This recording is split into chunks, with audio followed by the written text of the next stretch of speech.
Bonjour et bienvenue sur Design My Career. C'est le média qui vous accompagne pour développer sereinement votre carrière en design et en innovation sociale. Dans ce podcast, nous allons parler du personal branding. Et petit aparté, pour ceux que ça intéresse, j'ai créé un groupe WhatsApp pour ceux qui veulent s'entraider, discuter de reconversion, d'orientation, de trouver un emploi ou tout simplement d'entrepreneuriat dans les métiers du design et de l'innovation sociale. N'hésitez surtout pas à nous rejoindre. Les liens sont dans la barre d'informations. Bon, le personal branding, c'est quoi? Eh bien, tout simplement, c'est ce qu'on appelle la communication personnelle ou marque personnelle. Un peu comme une entreprise va communiquer sur ce qu'elle sait faire, ses atouts, ses qualités, comment elle se distingue des autres, eh bien, c'est pareil pour vous. Vous êtes différent du voisin et il faut le faire savoir. Pourquoi? Bah, tout simplement pour trouver plus facilement un emploi, attirer des opportunités, vous faire débaucher ou encore en fait, pouvoir avoir des missions ou exercer le métier de vos rêves. Ça va vous aider en fait, car ça agit comme un accélérateur d'opportunités. Ça vous permet notamment, le personal branding, d'améliorer votre authenticité. Parce que le but, c'est pas de raconter n'importe quoi quand on a été faire un brunch, mais vraiment de se concentrer sur ce qui apporte de la valeur aussi aux autres. Donc vous gagnez en authenticité, vous gagnez aussi en visibilité, et en plus de ça, vous gagnez en clarté. Parce que pour faire un personal branding efficace, il faut identifier ses forces. Quelles sont vos qualités? Qu'est-ce qui vous distingue des autres? Ça va vous permettre par la suite de valoriser votre expertise.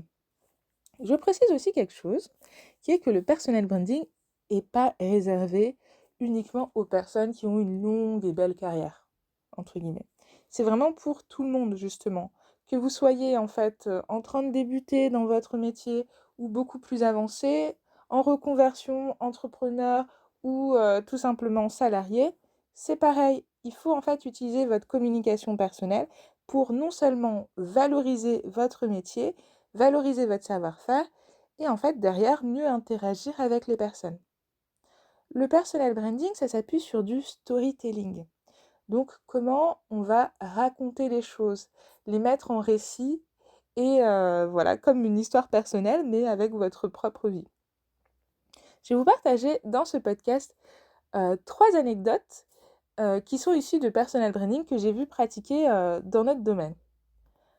La première concerne la recherche d'emploi. J'ai une amie qui, pendant un petit moment, elle a pas mal galéré à trouver un emploi.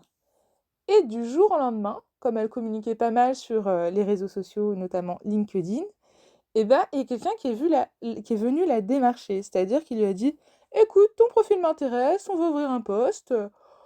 Je compte pas recruter d'autres personnes, donc si ça t'intéresse, c'est parti.» Donc, imaginez le truc. Elle a galéré au départ pour trouver un emploi et du jour au lendemain, parce qu'elle communique sur ce qu'elle fait, qu'elle est plutôt proactive, d'un coup, quelqu'un lui dit: «Ah bah écoute, ça serait pas mal en fait si tu rejoignais notre équipe.» Donc, c'est quand même un truc de fou. Donc c'est ça le personal branding. Ça permet que les gens s'intéressent à nous, nous proposent des opportunités. Je précise aussi quelque chose qui est intéressant dans le personal branding, c'est vraiment aussi de l'utiliser positivement pour aider d'autres personnes. On est vraiment aussi dans une logique de réseau. Comment on va aider les autres à avancer, comment on va en fait aussi rendre des services aux autres. C'est vraiment aussi quelque chose de positif. En tout cas, dans ma vision personnelle du personal branding, le but, c'est pas d'être en mode Chinese, de briller de partout en écrasant les autres. Pas du tout. L'idée, au contraire, c'est on veut rayonner, partager sa vision, la façon dont on pense pour soutenir les autres, soutenir notre domaine et mettre en lumière certaines choses. C'est du coup avoir une influence pour moi positive. Donc, parmi en fait la première anecdote que je vous ai partagée, il y a plusieurs points qu'on peut retenir. La première, c'est d'utiliser les réseaux sociaux pour communiquer. La deuxième, c'est de ne pas avoir peur, tout simplement, de partager ce qu'on fait. Au début, sur les réseaux sociaux, vous pouvez commencer de façon très simple.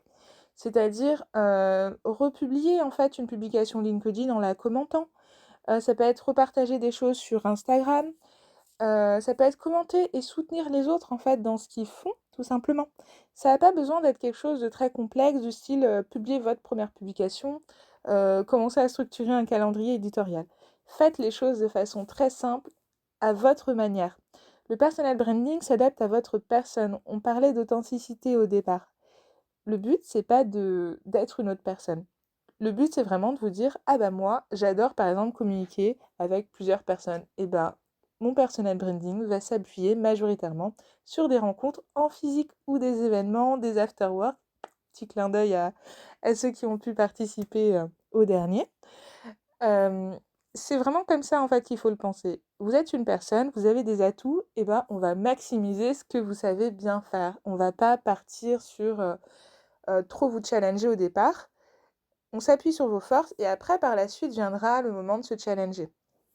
Je vais vous partager du coup une deuxième anecdote. Donc c'est l'anecdote que j'appelle attirer les opportunités. C'est une anecdote personnelle. À un moment, je ne sais pas pourquoi, mais j'ai eu l'envie de me dire: «Ah j'ai trop envie d'être jury, de faire des conférences et tout». J'avais à ce moment-là à peu près 1 ou 2 ans d'expérience en design. Je venais quand même de sortir de mes études, mais j'avais trop envie. Je me suis dit: «C'est stylé d'intervenir dans les écoles, de transmettre, ce qu'on fait». Donc je me suis dit: «Ah bah ouais, j'aimerais bien faire ça». Et là, en fait, ce que j'ai fait, c'est que j'ai commencé à contacter des écoles. Voilà, je leur ai proposé en fait de faire des interventions, de partager mon métier et ça a super bien fonctionné. Du coup, maintenant, j'interviens dans des écoles. Donc, vous pouvez utiliser votre personal branding aussi pour être proactif, c'est-à-dire l'utiliser pour proposer des choses aux autres, partager votre vision, échanger.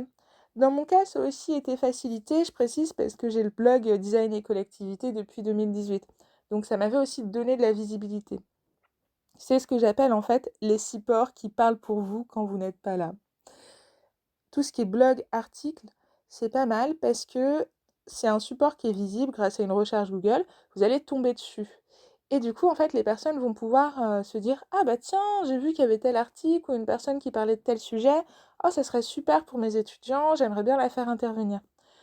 Donc, c'est important aussi de structurer son personal branding avec des choses qui restent.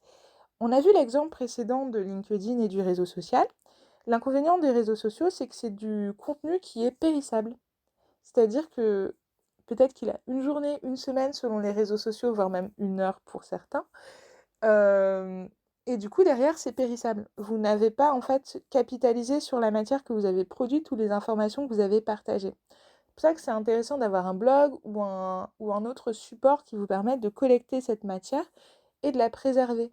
Et parce que sur le long terme, en fait, des articles que vous avez publiés, par exemple, en 2018, sont toujours valables et les gens peuvent toujours retourner dessus, ça leur apporte toujours de la valeur et ça partage toujours votre philosophie. C'est la méthode que j'appelle un peu pull, c'est-à-dire faire en sorte que les personnes qui me cherchent ou qui ont besoin en fait de vous trouver puissent le faire. Je vous donne un exemple très concret. Imaginez que vous êtes en train de chercher un emploi, ça fait par exemple 3 mois que vous cherchez et tout, vous galérez, vous dites mince, je trouve toujours pas. Et en fait, si vous, vous ne trouvez pas, imaginez qu'en parallèle, quelqu'un vous cherche et ne trouve pas non plus. Parce que vous n'êtes pas visible, c'est comme trouver une épingle dans une botte de foin. Comment vous faites ensemble en sorte de vous rendre visible des autres?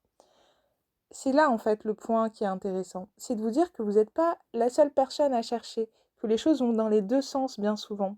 Qu'il y a votre recruteur idéal si vous êtes en recherche d'emploi ou votre client idéal si vous êtes entrepreneur qui vous cherche et qui est en galère parce que vous ne communiquez pas. Et qu'en fait, lui, il ne peut pas communiquer à votre place. Lui, il peut essayer de partager son besoin, mais peut-être qu'en fait, il ne le partage pas dans les bons écosystèmes et que vous tomberez jamais dessus. Ça, c'est vraiment un point qui est crucial aussi, c'est l'effet vraiment iceberg. J'en parlais un peu dans un des posts précédents, qui est que bien souvent, en fait, on a tendance à communiquer et à faire des actions dans notre champ qui est visible. Sauf que la plupart du temps, d'autres écosystèmes peuvent être intéressés par nos compétences, mais en fait, on ne communique pas, par exemple, avec des sociologues ou avec des ingénieurs toute la journée. Donc c'est là où c'est bien de travailler sur des supports qui vont communiquer pour nous à notre place et qui vont permettre aux personnes qui nous recherchent pour des missions, pour un emploi ou pour des interventions ou des partenariats de pouvoir nous trouver. Je vous partage maintenant la troisième anecdote. Là, on va plutôt parler d'identité de marque, de mission et de freelancing. Donc, ce que je trouve super intéressant, c'est que j'avais écouté un podcast qui disait faites en sorte de raconter votre propre légende pour éviter que les gens racontent votre légende à votre place. Et du coup, sur le coup, je me suis dit, ah, ça m'avait un peu interloqué. Et je me suis dit, ah, ok, c'est un peu comme Wikipédia. Vous voyez, sur Wikipédia, c'est des personnes qui vont en fait raconter l'histoire d'une autre personne. Et en fait, la plupart du temps, parfois il y a des petites erreurs dedans, dans leur anecdote ou dans ce qui est raconté, dans le récit. C'est pour ça que c'est important pour vous de contrôler un petit peu votre image. Pas dans le sens on bloque tout ce qui est dit, mais vraiment dans le sens qu'est-ce que je souhaite mettre en avant? Comment je veux être perçue par les autres? Et ça, c'est très important, parce que parfois, on peut être perçu différemment de ce qu'on est. Ça peut être positif comme négatif. Imaginons que vous êtes quelqu'un de plutôt timide, et ben les gens vont penser parfois que vous êtes réservé et froid, alors que peut-être pas du tout. Peut-être que vous êtes hyper chaleureux, mais que dans la perception qu'on peut avoir de vous, elle peut être différente. Et c'est pour ça que le personal branding vous permet en fait de dire, moi j'ai envie d'être perçu comme quelqu'un de chaleureux, et du coup c'est sur ça que je vais me concentrer, et c'est ça que je souhaite partager et mettre en avant. Lorsque vous êtes entrepreneur et en freelance par exemple, ça va être intéressant en fait, vu que ça va vous permettre progressivement de créer une marque personnelle. Donc là, une marque personnelle qui va être adossée à votre, micro-entreprise ou votre entreprise de freelance. Cette marque personnelle va vous permettre d'attirer des clients. Parce que derrière, vous allez vous dire, ah ben, qu'est-ce que je souhaite mettre en avant, comment je valorise mon expertise. C'est ce que vous allez faire en fait forcément comme travail. Mais le fait de ne pas dissocier votre marque de votre propre personne va faciliter généralement le fait d'avoir accès à des prestations. Surtout quand vous débutez et que vous êtes tout seul en fait. Le mieux c'est d'avoir une seule et même structure qui est vous en fait. Ça vous permet aussi du coup d'être identifié dans votre secteur. On a tous quelqu'un en tête où on se dit ah bah tiens, quand je pense à un facilitateur graphique ou une facilitatrice graphique, bim, je pense à telle personne. Parce que je sais qu'elle est géniale, qu'elle travaille super bien. Et bah pourquoi vous pensez à cette personne? C'est soit un, que vous l'avez rencontré, ou que vous avez eu une super interaction, donc c'est quelqu'un que vous connaissez, ou deux, c'est parce que vous l'avez vu passer en fait sur les réseaux sociaux, soit via une newsletter ou via un support, et du coup vous l'avez en tête.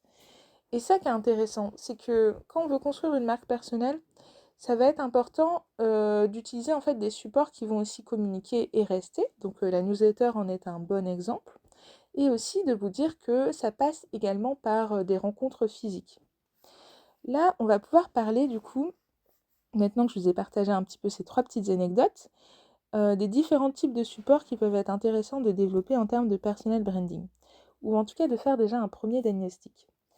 Alors, on a, pour moi, en fait, je les ai répartis comme ça, 4 types de supports. On a votre présence en ligne. Est-ce que vous êtes visible? Si quelqu'un vous tape sur Google, sur quoi il tombe? Et il vaut mieux qu'il tombe sur ce que vous souhaitez et pas des trucs un peu bizarres. Donc ça, parfois, ça vaut le coup de publier juste pour ajuster un petit peu ce qui est publié sur, on va dire, de base en ligne et que vous n'avez pas forcément mis vous-même. Le deuxième point, ça va être vraiment la communication en physique. C'est bien d'être incarné quand vous êtes là à un événement, dans une conférence, comment vous interagissez. Est-ce que vous allez vers les autres? Qu'est-ce que vous faites concrètement? Ça peut être aussi via un book, s'il est imprimé, une carte de visite, des posters, une exposition. C'est tout ce qui est physiquement là et qui va communiquer pour vous. Le troisième point que je mets vraiment à part, qui est le réseau, c'est comment vous faites en sorte d'entretenir votre réseau, de communiquer, de le tenir informé de ce que vous faites, de qui vous êtes, de ce qui se passe aussi dans votre vie, comment vous leur rendez aussi des services, parce que ça va dans les deux sens. L'idée, c'est pas, on va dire, d'envoyer plein d'infos à tout le monde sur ah bah j'ai été à tel endroit, et moi j'ai été ci, moi j'ai fait ci, moi j'ai fait ça, mais plutôt de leur transmettre des informations qui sont aussi intéressantes. Donc le personal branding c'est aussi une façon de communiquer avec les personnes et d'interagir. Moi je suis beaucoup sur le côté conseil, donc c'est pour ça que je m'oriente vers ça. parce que je trouve que parfois certaines publications du style «Ah bah tiens, j'ai fait tel atelier aujourd'hui», n'apportent pas forcément de valeur à autrui. Il vaudrait mieux dire «Ah bah j'ai fait tel atelier aujourd'hui, voilà les enseignements que j'en tire» ou «Voilà les tips», et comme ça, on est vraiment sur «OK, je me mets en avant, mais aussi j'apporte de la valeur à autrui». Je pense que c'est un élément clé à pas oublier. Et le quatrième qui est voilà, les supports qui parlent pour vous. Donc comment vous capitalisez ce que vous produisez, ce que vous faites, que ce soit un mémoire, que ce soit un projet de diplôme, que ce soit tout simplement un projet que vous avez mené ou des conférences auxquelles vous avez participé. Comment vous faites en sorte que ces éléments-là puissent valoriser votre personne. Récemment, par exemple, je vous donne une petite anecdote. J'ai reçu un super message d'une proche que j'aime beaucoup qui m'a envoyé un message en me disant: «Ah bah merci beaucoup, j'ai encore reçu un super, commentaire, grâce au podcast que nous avons, réalisé ensemble». Et ça, en fait, du coup, c'est intéressant parce que non seulement ça va valoriser, du coup, ce que j'ai pu faire, ça entretient mon réseau, mais aussi ça la valorise, cette personne. Ça lui permet de la mettre en avant vu que le podcast a été bien structuré. Donc c'est aussi parfois, le personal branding, travailler aussi pour aider aussi les autres à, se valoriser. Ça peut être fait de différentes façons. Je vais vous donner du coup par rapport à ces 4 catégories, plusieurs façons de procéder quand on veut débuter, qu'on a un petit peu peur, qu'on ne sait pas trop vers quoi aller, pour que ça soit simple et efficace. La présence en ligne. Je pense que de façon très simple, c'est soit avoir un profil LinkedIn qui est bien alimenté, sur lequel vous allez centraliser plusieurs ressources qui permettent de parler de vous, que ce soit des conférences, des articles que vous avez peut-être publiés ou écrits, ou tout simplement, le mieux, c'est idéal, c'est d'avoir un site internet. Parce que le site internet agit comme le cœur de votre écosystème, et derrière, vous allez raccrocher tous les autres éléments. Par autres éléments, j'entends des podcasts, articles, conférences que vous avez pu faire, et vous renvoyez en faire vers ces liens-là. Et comme ça, les gens qui vous servent, ils vont taper, par exemple, Erika sur Google, et bim, ils vont tomber sur votre écosystème d'information, et tout va être bien maillé, bien structuré. Donc ça, c'est ce qu'il est intéressant de faire. Le deuxième point, sur la communication en physique. Je vous invite, du coup, quand vous allez par exemple à une conférence ou à un événement, à toujours avoir un petit carnet pour noter par exemple à la fois les personnes que vous rencontrez et les ajouter direct sur LinkedIn ou sur les réseaux sociaux, leur envoyer un message. Comme ça, vous activez directement le réseau. Et en plus de ça, à chaque fois, vous demandez: «Ah, est-ce que j'ai une ressource intéressante à partager à cette personne? Est-ce que je peux la mettre en relation avec une personne que je connais?» Ça vous permet en fait de physiquement être une personne attractive qui va aider les autres en fait. Et en termes de personal branding, ça vous place en fait comme allié. Le troisième point, c'est le réseau. Au niveau du réseau, ce que j'ai tendance à faire, je vous partage 2 choses que je fais. Alors, même 3. Allez, soyons généreux. La première chose que je fais, c'est que j'ai régulièrement, en fait, une sorte de check-up de mes messages. Donc, où je vérifie que j'ai pas oublié de répondre à des gens. Du coup, je m'excuse pour ceux à qui je mets du temps à répondre. Et du coup, je leur envoie régulièrement des messages pour savoir comment ils vont. J'ai une sorte de check-up, parfois c'est 2 fois dans le mois, parfois c'est 1 fois par mois, qui me permet de m'assurer aussi de prendre des nouvelles des personnes assez régulièrement. Même des personnes que je vois pas si souvent que ça, mais ça permet de rester en contact. Et ça marche plutôt bien. Ça permet d'avoir des relations qui durent pendant 10 ans. Et, et de se rendre aussi des services, de savoir que, ah bah tiens, je viens de parler avec telle personne, elle recherche telle chose, comment je peux l'aider, lui transmettre une information intéressante. Donc ça vous permet aussi d'avoir accès à des informations en avant-première ou avoir accès à des ressources aussi que les gens vont vous partager spontanément. Le deuxième chose par rapport au réseau, ça va être d'organiser aussi des rencontres. Mais l'idée, c'est pas d'organiser seulement des rencontres en tête à tête, c'est de faire en sorte que les gens se rencontrent entre eux. Vous savez par exemple que votre ami A et votre ami B en fait ont des points communs, et ben hop, matchez-les ensemble. Et faites en sorte que voilà, l'écosystème grossisse, parce que plus vous allez faire ça, plus vous allez être vraiment quelqu'un qui met les autres en relation. Et en termes de branding, c'est hyper intéressant, parce que vous êtes placé dans la catégorie personnes ressources qui apporte des informations, qui met les autres en lien. Et ça, c'est vraiment quelque chose de très important, je trouve, notamment dans notre domaine social de design d'être facilitateur en tant que personne vraiment dans les interactions avec les autres et faciliter le développement de projet, d'avoir cette posture-là, c'est très intéressant si ça correspond à votre profil. Et la troisième chose qui va aussi être intéressante de faire, c'est de temps en temps de vous dire que vous faites des événements. De pas seulement participer aux événements des autres, mais d'être proactif et d'organiser de temps en temps des événements. Ça, c'est des conseils que j'ai donnés, par exemple, notamment l'année dernière à plusieurs personnes de mon entourage, c'est d'organiser leur propre événement pour la France Design Week. Et ça marche super bien parce que du coup, d'un coup, en termes de personal branding, vous êtes acteur, vous proposez un événement, même si c'est un truc tout simple en visio et tout, et ben il y a des gens qui viennent et que ça intéresse parce que ils étaient à la recherche de ça et de ce que vous allez apporter. Et derrière, là dans l'anecdote que je vous partage, la personne en question a pu recruter des bénévoles. Tout simplement parce qu'en fait, il s'était dit, je suis pas légitime pour proposer un événement, alors que pas du tout. Vous êtes légitime, vous êtes à la hauteur. N'hésitez pas en fait à vraiment communiquer sur la belle personne que vous êtes. Ça qui est hyper important. Ayez confiance en vous, même si c'est facile à dire, mais lancez-vous, passez à l'action, même si vous avez peur. La peur du temps, en fait, par exemple, quand vous communiquez sur LinkedIn, les gens ne voient pas vos publications, à moins que vous ayez un super méga réseau. C'est pas super visible. Et vous allez au contraire recevoir plus des likes de soutien, des commentaires positifs. Donc n'ayez pas peur de vous lancer. Et après, ça va venir en fait naturellement. Cet épisode touche à sa fin. J'espère en tout cas qu'il vous aura sincèrement aidé. Pour la prochaine fois, du coup, un peu de suspense sur le prochain épisode. Mais il y a de fortes chances qu'on parle de recherche d'emploi.